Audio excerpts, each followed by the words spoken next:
Hello kids, hope you all are fine. बच्चों, आज हम क्लास 4 की पोम नोजेस इसे रीड करेंगे, रिसाइट करेंगे, समझेंगे और इसके बाकी एक्सरसाइजेस कंप्लीट करेंगे। Let's start. First of all we will sing it, okay. I looked in the mirror and looked at my nose. It's the funniest thing the way it grows, stuck right out where all of it shows, with two little holes where the breathing goes. I looked in the mirror and saw in there the end of my chin and the start of my hair. And between there isn't much space to spare, with my nose like a handle sticking there. If ever you want to giggle and shout and can't think of what to do it about, just look in the mirror and then no doubt you will see how funny your nose sticks out. Okay, like this you will recite the poem. And who is the poet of this poem? Alan Fisher. इस poem का poet का नाम है Alan Fisher. You should know the poet name of every poem. ठीक है, आपको हर एक pome के पोइट का नाम आना चाहिए।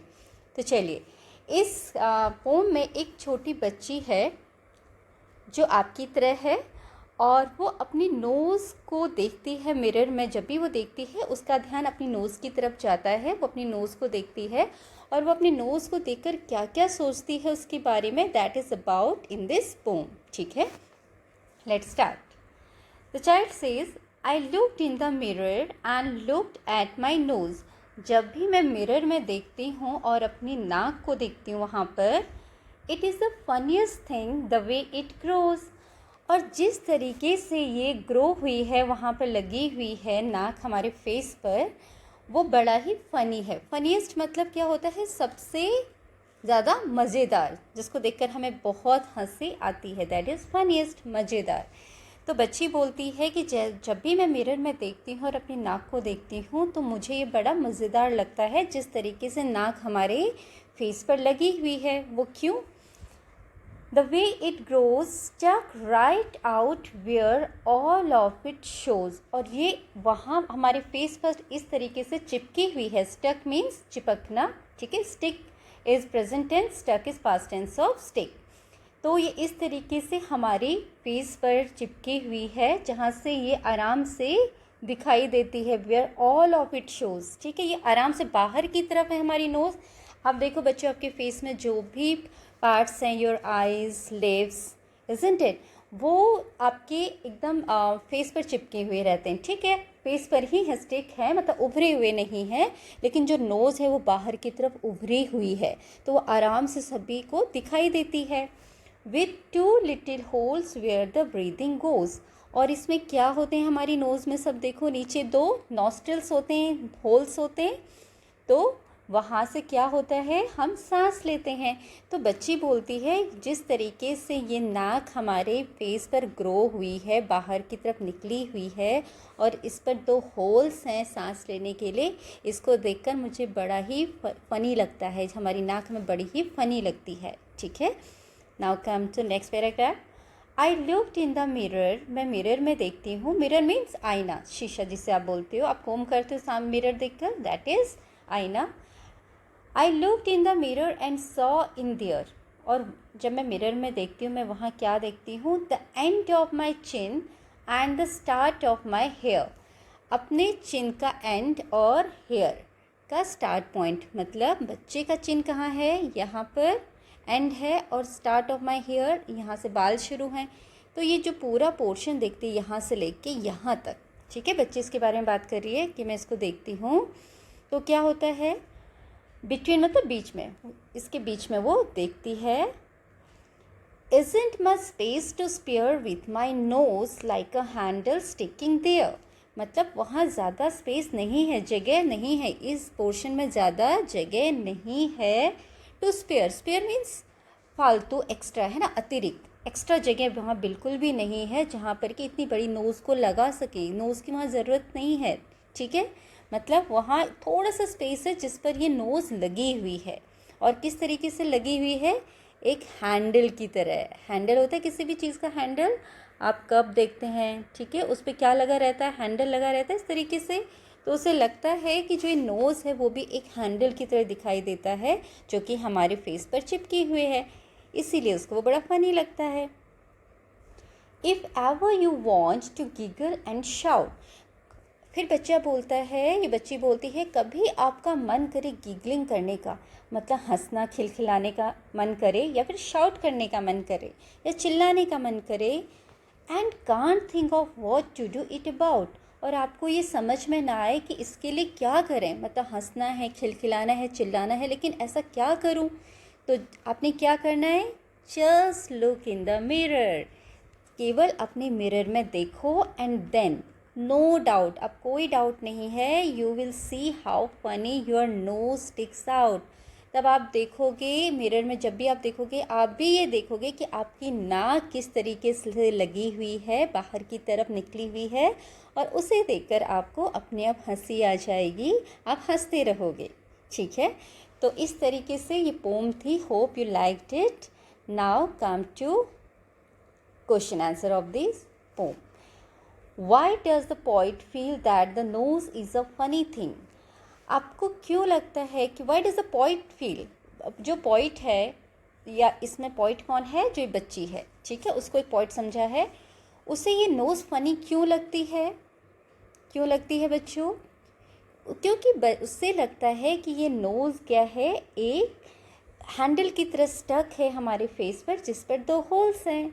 So you can write this. Then why is your nose important for you?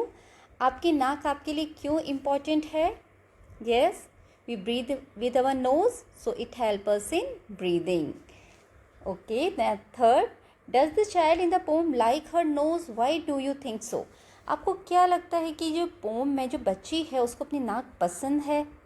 और अगर लगता, जो भी आप सोचते हो कि अच्छा लगता है या नहीं लगता है, पसंद करती है या नहीं पसंद करती है, उसकी रीज़न आपको देना, उसका रीज़न। मुझे लगता है कि बच्ची को अपना नोज़ पसंद नहीं है, क्यों, क्योंकि इसको बहुत ही फ़नी लगता है। पोम में भी बोला गया है कि बहुत ही कम स्पेस है आपके, जहाँ से हेड बाल स्टार्ट होते हैं, हेयर स्टार्ट होते हैं और चिन के बीच में, और वहाँ पर ये हैंडल टाइप की एक नोज़ दे दी गई है ना, जो चिपकी हुई है। तो उससे लगता है कि उसको ये अपनी नोज़ ज़्यादा पसंद नहीं है। So we can write like this. और अगर आपको लगता है कि उसे पसंद है तो आप उसका रीज़न वहाँ पर लिखेंगे। So like this there are answer of this question. देखिए, the poet feels that nose is a funny thing because it is stuck on the face like a handle and it has 2 holes. You can write this.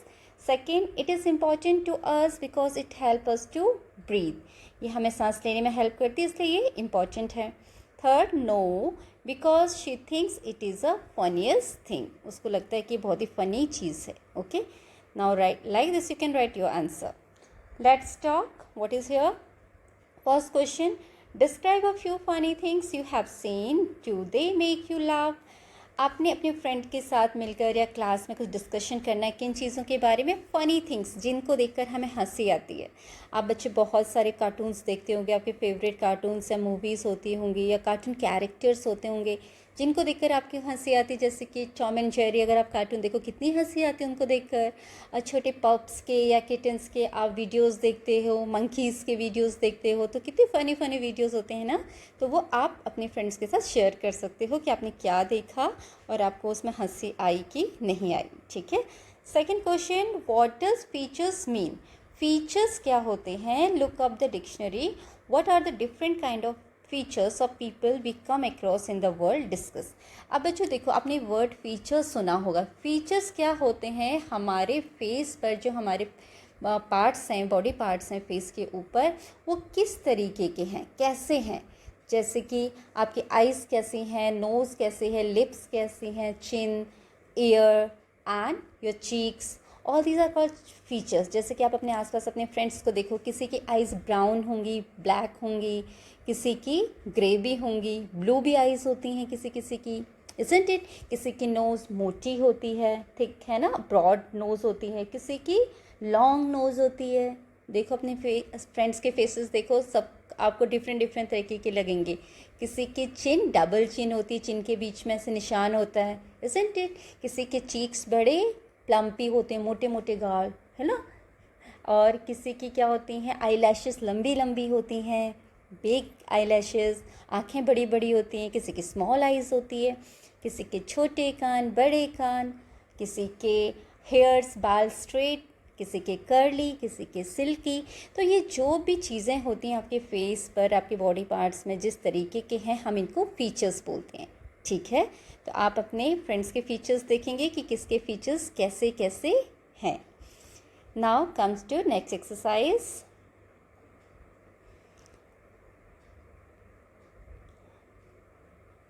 Just wait. Now come to this question. Sit in groups. Look at your friend's face and describe what you see. Use words like long, round, oval, slanted, sharp, flat to help you. You can use other words also. ठीक है बच्चों, आपको अपने friends के साथ group में बैठना है और क्या करना है, उनके फेस को देखना है और डिस्क्राइब करना है कि उनका फेस कैसा है। आप अपने किसी भी फ्रेंड को देख के उसके फेस के बारे में डिस्क्राइब कर सकते हैं। चलिए हम किस तरीके से लिख सकते हैं इसको। You can say my friends faces, friends apostrophe S, इसका मतलब होता है फ्रेंड का या फ्रेंड के, ठीक है।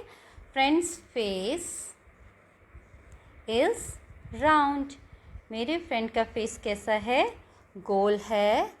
अगर लड़की है तो शी और बॉय है तो ही यूज़ करेंगे उसके लिए। तो चलो हम सोचते हैं गर्ल है ये, शी हैज़ ब्लू आइज़, उसकी आँखें कैसी हैं, ब्लू हैं। And her nose is long, nose कैसी है, long. Okay, she has silky hair, silky SILKY, silky hair. हम बच्चों यहाँ हेयर्स नहीं लिखते, हेयर लिखते हैं प्लूरल में भी, सिल्की हेयर। हर फीचर्स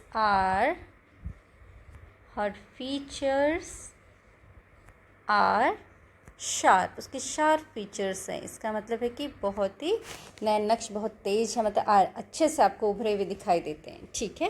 तो like this you can write about your friends face. You can use other words. अगर आपके फ्रेंड की नोज़ मोटी सी है तो आप उसको लिख सकते हो ब्रॉड नोज़ और flat nose, like this, okay. Oval shape face. तो जो भी आपका फ्रेंड का फीचर है that you have to write here. Now come to next exercise. What is your favorite fruit? Describe it in 5 sentences. This you have to do according to you. आपको जो भी fruit पसंद है बच्चों, आप उसके बारे में लिखेंगे। मोस्टली बच्चों के फ्रूट कौन सा पसंद होता है बच्चों को, मैंगो। तो चलो हम इसको मैंगो को मान के चलते हैं। So you can write my favourite fruit is mango. Favourite fruit is mango. और मैंगो का कलर क्या होता है, मोस्टली येलो और green. So that you can write it is yellow और green in colour, green in color, COLOUR, then full stop. Okay, then what you can write, it is sweet in taste, it is sweet in taste, कैसा होता है, मीठा होता है। it is juicy, juicy भी होता है आपका mango, so it is juicy। और आप क्या लिखना चाहोगे मैंगो के बारे में, कौन से सीज़न में आता है mango, summer season. So it is famous in summer season. Okay, it is बहुत फेमस होता है समर में, फेमस इन समर्स, समर्स में हम इसे खाते हैं, बहुत फेमस होता है समर्स में, ठीक है। So like this you can write according to you. अगर आपको कोई और फ्रूट पसंद है तो उसके बारे में भी आप लिख सकते हैं, ठीक है। अब बच्चों जो आपने अभी मैंगो के बारे में लिखा बताया उसी के ऊपर बेस्ड कुछ क्वेश्चंस हैं। Let's we will write it. How does it smell? Mango की स्मेल आपको कैसी लगती है बताइए? Sweet, we can say sweet smell, है ना, sweet. You can write sweet smell. How does it look? कैसा दिखाई देता है वो? येलो और green. Green also you can write, yellow and green. How does it feel? कैसा फील होता है? जूसी, यमी, जूसी और yummy, both you can write here. Then when you bite it, what sound does it make? जब आप उसको bite लेते हो ना मैंगो को, उसको खाते हो तो कैसी साउंड आती है? उसमें जूस भरा हुआ है तो कैसी साउंड आएगी? हम उस साउंड को क्या बोलते हैं? Slurpy. Slurpy sound, SLURPY, slurpy. Then how does it taste? Taste कैसा होता है? Good, sweet. You can also write sweet और good also you can write here. अच्छा टेस्ट होता है या बहुत अच्छा होता है? Very good, it is very good in taste. Okay, so yummy also you can write again here. So like this you have to give answers of these questions. Now come to breathing exercise. अब ये आपको करने के लिए है बच्चों। इस exercise में क्या करना है? Close your right nostril with your right thumb. अपने राइट साइड का जो नॉस्ट्रिल है, होल है, उसको राइट साइड के थंब से आप प्रेस करेंगे, ठीक है, दबाएंगे, क्लोज करेंगे एक तरीके से। Inhale slowly through your left nostril. अब जो आपके लेफ्ट नॉस्ट्रिल है वो ओपन है, वहाँ से आप सांस लेंगे, गहरी सांस, अपने लंग्स में हवा फिल करेंगे डीप ब्रीदिंग करते हुए, ठीक है। Now close your left nostril with your second and third finger. और जो राइट हैंड की सेकेंड एंड थर्ड फिंगर है उससे फिर आप नॉस्ट्रिल को क्लोज कर देंगे, लेफ्ट वाली नॉस्ट्रिल को, ठीक है। और राइट वाली नॉस्ट्रिल से धीरे धीरे अपने थंब को हटाएंगे, जो आपने पहले प्रेस करके रखा हुआ, बंद करके रखा हुआ था, और वहाँ से एक्सेल करेंगे, सांस को छोड़ेंगे राइट नॉस्ट्रिल से, ठीक है। Now repeat the exercise slowly in the beginning and with practice increase your speed. पहले आपने धीरे धीरे करना है और उसके बाद थोड़े समय बाद आप थोड़ी सी स्पीड बढ़ा के करेंगे इसे, ओके। चलिए, come to next exercise, let's write. Do you know a fish breathes from its gills? आपको पता है बच्चों फिश कहाँ रहती है? वाटर में। और वाटर में वो रहती है तो किससे सांस लेती है? उसके पास क्या होती है? नोज तो होती नहीं है, तो वो सांस किससे लेती है पानी के अंदर? नॉस्ट्रिल से? नो, वो अपनी गिल से सांस लेती है। जो फिश होती है उसके पास एक स्पेशल स्ट्रक्चर होता है या पार्ट होता है जिसको आप क्या बोलते हो? गिल्स। इस तरीके से आपकी फ़िश अगर है, हम छोटी सी चलो एक फ़िश बनाते हैं, ठीक है।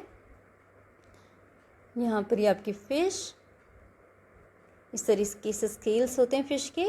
तो इस वाले पोर्शन पर यहाँ पर आपने देखा होगा लाइंस होती हैं, ऐसे फिन जैसी लगी रहती है। दिस इज कॉल्ड, क्या बोला जाता है उसे? गिल, GILL, गिल। तो वो अपने गिल से सांस लेती है फ़िश, ठीक है। तो write 2 sentences about other animals which can breathe under water. तो आपको 2 सेंटेंसेस लिखने हैं वाटर एनिमल्स के बारे में जो कि पानी के अंदर रहते हैं। और कौन रहता है पानी के अंदर बताइए? Turtles and crabs. So you can simply write turtles and crabs live in water, ठीक है। इस तरीके से आप लिख सकते हैं। और क्या लिख सकते हो? Water animals can breathe in water easily. वो आराम से पानी के अंदर ब्रीथ कर सकते हैं। So water animals can breathe easily under water, ठीक है। पानी के अंदर वो बहुत आराम से सांस ले सकते हैं, ठीक है। इस तरीके से आपके मन में कोई और सेंटेंसेस आए तो that also you can write about water animals, okay. Turtles and crabs live in water, water animals can breathe easily under water. Now next exercise, punctuate the following passage. बेटा यहाँ पर एक पैसेज दिया हुआ है, ठीक है, एक पैराग्राफ है, बट इसमें क्या इशू है कि इसमें कोई पंक्चुएशन मार्क नहीं है। आप देखो कहीं भी full stop, comma and question mark, nothing is there, तो आपको ये समझ नहीं आएगा कि हो क्या रहा है ना, क्या लिखा गया। See mother father Neelam said I have got a fire engine, I have got a fire engine, what's this called mother, what somewhat confused by the noise, I have got a fire engine, mother come and see it, है ना, कुछ भी नहीं समझ आ रहा है। अब आपको क्या करना है, इसमें प्रॉपर पंक्चुएशन मार्क लगाने हैं ताकि समझ में आए कि क्या कहा जा रहा है, क्या स्टोरी है, ठीक है। चलिए इसमें हम क्या करेंगे, सबसे पहले mother is the first word of the sentence, और इसका जो पहला लेटर होगा वो कैपिटल होगा, है ना, किसी भी सेंटेंस का first letter it should always be capital.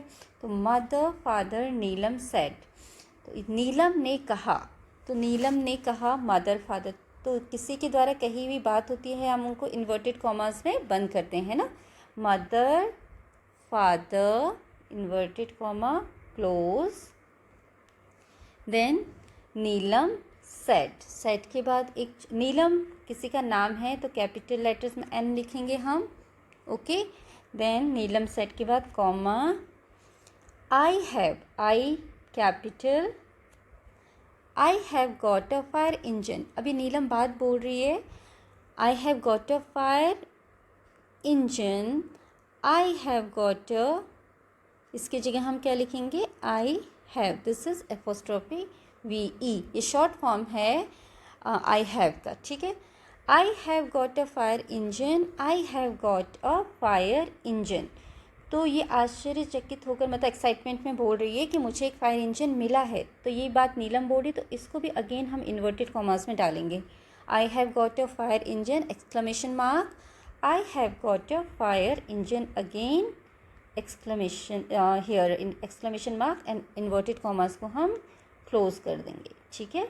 यहाँ पर व्हाट्स दिस कॉल्ड मदर, अब मम्मी ने बोला कि ये क्या है, ये क्या है, तो यहाँ पर जो वर्ड्स है डब्ल्यू, ये फिर से कैपिटल आएगा और ये भी इन्वर्टेड कॉमास में क्लोज होगा यहाँ से, व्हाट्स दिस क्वेश्चन मार्क, यो क्या है, वर्ड्स फिर W capital, this question mark, called mother, what's this इस फिर यहाँ पर इन्वर्टेड कॉमास क्लोज, फिर कॉल्ड मदर, मदर ने बोला, मदर के बाद comma, somewhat confused by the noise, mother confuse हो गई थी नॉइज़ से, जो कि वो बोल रही थी नीलम, उससे कन्फ्यूज़ थी, तो मदर ने पूछा क्या है, ये क्या है, somewhat confused by the noise, और नॉइज़ पर हम फुल स्टॉप लगाएंगे यहाँ पर, again I have, I apostrophe head, I have inverted comma, I have got a fire engine,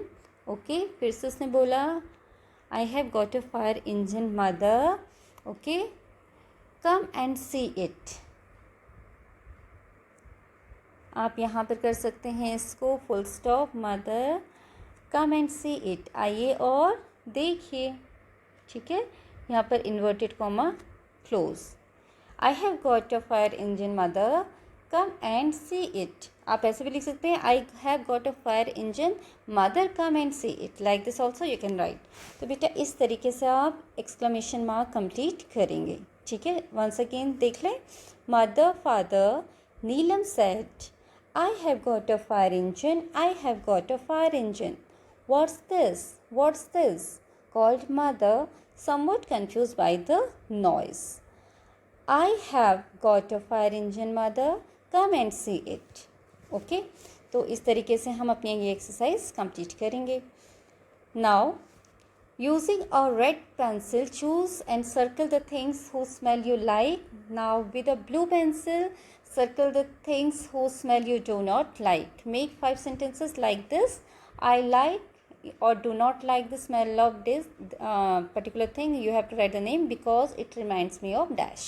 देखो बच्चों इसमें क्या करना है, पहले तो आपने ये बहुत सारी चीज़ों के नाम लिखे हुए हैं, petrol, rose, sand, chocolate, chips, shampoo, rotten fruit, champa and dirty shoes, soap, agarbatti, marigold, paint, garbage, coffee, elaichi, इसमें से जिन चीज़ों की स्मेल आपको पसंद है आप उनको रेड से सर्कल कर देंगे, जैसे कि रोज़, सेंट की स्मेल अच्छी लगती है, शैम्पू, ओके। देन चंपा, चंपा एक फूल का नाम है। Then soap, agarbatti, marigold is flower. Then coffee भी कई लोगों को कॉफ़ी की स्मेल अच्छी लगती है, इलायची स्मेल इज़ गुड। और इसके अलावा भी आपको जैसे चिप्स, चॉकलेट, इनकी स्मेल अच्छी लगती है तो आप इनको सर्कल कर देंगे रेड से। और जिन चीज़ों की स्मेल आपको पसंद नहीं है उसको आप क्या करोगे, ब्लू से सर्कल करोगे। जैसे कि डर्टी शूज़, किसी को पसंद होती है क्या डर्टी शूज़, गंदे शूज़ की स्मेल? नो। गार्बेज, कचड़ा, नो। पेंट हो सकता है किसी को पसंद हो किसी को ना हो, ओके। पेट्रोल किसी को पसंद भी होती है, कईयों को नहीं होती है। चॉकलेट ये भी पसंद भी हो सकती है नहीं भी हो सकती है। रॉटन फ्रूट, रॉटन फ्रूट तो किसी को नहीं पसंद होगा। रॉटन फ्रूट मतलब सड़े हुए फल। सड़े हुए फल क्या किसी को पसंद आते हैं? नो।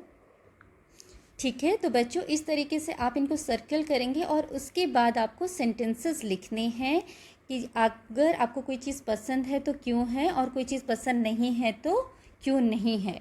चलिए हम एक एग्जाम्पल से इसको समझेंगे। यहाँ आपको स्पेस दी हुई है, ठीक है। इसमें लिखेंगे कैसे, आई लाइक सोप, ओके। जैसे यहाँ पे लिखा हुआ है I like the smell of soap, I like the smell of soap, मुझे सोप की स्मेल पसंद है। क्यों? क्योंकि किसकी याद दिलाती है? रिमाइंड्स में मतलब याद दिलाना। Smell of soap because it reminds me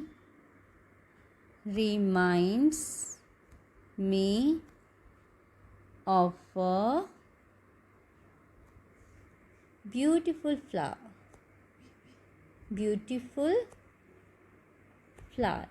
क्योंकि मुझे एक बहुत ही सुंदर फूल की याद दिलाती है। हो सकता है जैसे वो जैस्मीन की स्मेल हो आपके सोप में, तो आप जैसे ही उस सोप को यूज़ करेंगे तो आपको किसकी याद आएगी? जैस्मीन फ्लावर की स्मेल, जो आपने पहले कभी सूंघी होगी तो वो आपको जैस्मीन फ्लावर की याद दिलाएगी वो सोप।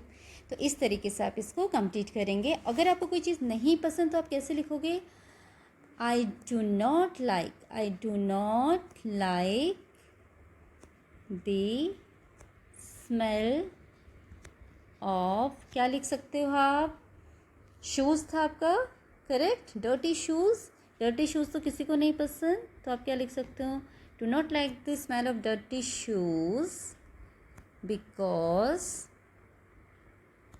इट रिमाइंड्स मी, किसकी याद दिलाती है? डर्टी शूज़ गंदी स्मेल आती है। It reminds me of a रॉटन egg. रॉटन मतलब ख़राब सड़ा हुआ अंडा, है ना। रॉटन एग उसकी याद दिलाती है मुझे। कभी सड़ा हुआ अंडा अगर आपको सूंघने को मिला हो तो बड़ा ही ख़राब लगता है। अगर आपने फिर कभी आपने डर्टी शूज़ की स्मेल आ रही हो तो आप क्या बोलोगे? आप कंपेयर करोगे, वो रॉटन एग्स की तरह फील होता है। तो बच्चों ये एक एग्जाम्पल है लाइक और डू नॉट लाइक का। इस तरीके से आपको कोई भी 5 सेंटेंसेस यहाँ पे बनाने हैं, ओके। चलिए come to next question. What is it? ये क्या है? Tall ears, twinkly nose, tiny tail, and hop he goes. What is he? Can you guess? I feed him carrots and watercress. His ears are long, his tail is small, and he does not make any noise at all. Tall ears, twinkly nose, tiny tail, and hop he goes. देखो बच्चों, आप में से बहुत सारे लोगों को समझ आ गया होगा ये क्या है। क्या है इसका answer? Rabbit, correct. RABBIT, rabbit, खरगोश है जिसके बारे में ये कहा गया, ठीक है। Now what's the question? Right 3 pairs of words that rhyme with each other. इस पोम में 3 पेयर्स ढूंढने आपने वर्ड्स के जो एक दूसरे के राइमिंग वर्ड्स हैं। देखिए कौन कौन से। ईयर्स है क्या किसी के साथ? नो। तो चलिए इसको हटा दीजिए। तो हम क्या कर सकते हैं? Nose goes, okay. पहला पेयर हमें मिल गया, nose and goes. Next guess watercress, GUESS, guess, water, CRESS, watercress. Okay, last pair, let's find out. nose goes हो गया, all, और क्या बनेगा, small, correct, small and all, small and all. Okay, these are the three pairs of rhyming words. rhyming words सभी को पता है, जिनके लास्ट साउंड सेम होते हैं, जिन वर्ड्स का जो लास्ट लेटर्स के जो साउंड्स होते हैं वो सेम होते हैं, उनको हम राइमिंग्स बोलते हैं ना बच्चों. जैसे नोज, गोज, तो ओ साउंड आ रहा है लास्ट में, गेस, क्रेस, एस साउंड आ रहा है, स्मॉल, ऑल, ल साउंड आ रहा है. तो इस तरीके से ये राइमिंग्स वर्ड्स हो गए. So this is our complete poem and its exercises. Hope you liked it. तो इस तरीके से आप अपनी पूरी एक्सरसाइज नोज पोएम की कंप्लीट करेंगे. ठीक है. So this much for today. Thank you and have a nice day.